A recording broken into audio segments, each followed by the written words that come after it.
La parole est à Madame Cécile Untermeyer. Madame la garde des Sceaux, permettez-moi d'associer Joachim Pueyo qui se rend à Condé-sur-Sarthe présentement pour rencontrer les agents. La colère des surveillants s'exprime ce matin dans plus d'un établissement pénitentiaire sur deux, moins de 24 heures après l'attaque de 2 surveillants pénitentiaires grièvement blessés à Condé-sur-Sarthe. Nous voulons ici rendre un hommage au courage et au dévouement de ces 2 surveillants. Et nous voudrions aussi exprimer notre sympathie et notre solidarité à leurs familles.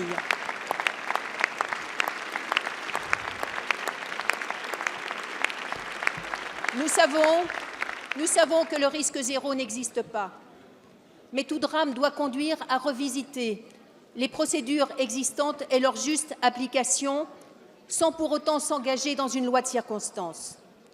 Les enjeux de la radicalisation et de la surpopulation carcérale sont posés désormais depuis plusieurs années.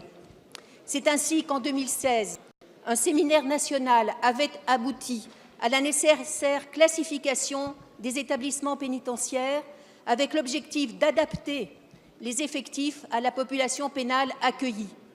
Ces effectifs devaient être complétés par la constitution d'équipes de sécurité pénitentiaire au service des établissements les plus sensibles. Qu'en est-il, Madame la Ministre, de ces orientations? La présente et brûlante question de la fouille des visiteurs nous semble devoir être impérativement examinée dans ce cadre. Par ailleurs, la question des moyens de l'administration pénitentiaire est centrale. Nous avons tous convenu lors du débat sur la loi de justice qu'un surveillant pour 2,5 détenus, la France avait l'un des plus mauvais taux d'encadrement d'Europe. Si la loi de finances pour 2019 a prévu la création de 400 postes, il y aurait aujourd'hui 2500 postes vacants. Ces postes vacants disent beaucoup et des risques encourus par les surveillants et de la nécessaire poursuite de la revalorisation salariale et statutaire. Qu'en est-il de l'aboutissement des négociations syndicales, Madame la Ministre? Merci, Madame la députée.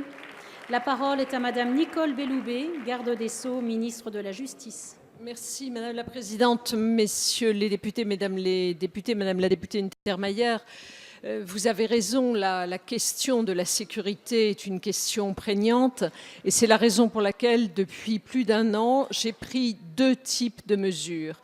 Les unes concernent les établissements pénitentiaires, les autres concernent les personnels. Sur les établissements pénitentiaires, nous avons d'une part accru les crédits permettant d'assurer la sécurité dans ces établissements. Nous avons d'autre part, je le disais tout à l'heure, créé des quartiers d'évaluation de la radicalisation, puis des quartiers de prise en charge des personnes radicalisées. Cela nous permet d'éviter le prosélytisme et cela nous permet de traiter de manière particulière les détenus qui appartiennent à ces catégories. Nous avons également, et je crois que c'est important, développé les équipes de sécurité pénitentiaire auxquelles vous faisiez précédemment allusion. Je voudrais dire maintenant quelques mots de la situation des hommes. Nous avons, pour les surveillants pénitentiaires, d'une part développé des équipements de sécurité, c'était ce que nous demandaient les organisations syndicales. Ces équipements sont diffusés progressivement, ce sont à la fois des tenues par coup et des gilets pare-lames. Nous les déploierons prochainement pour l'ensemble des surveillants pénitentiaires. Nous avons d'autre part, et vous-même avez ici adopté un article dans la loi de programmation pour la justice qui améliore la question des fouilles et qui nous permettra d'améliorer ce sujet qui est un sujet délicat mais qui concerne la fouille des détenus, pas des visiteurs. Ce sujet-là n'est pas abordé, je le disais également tout à l'heure.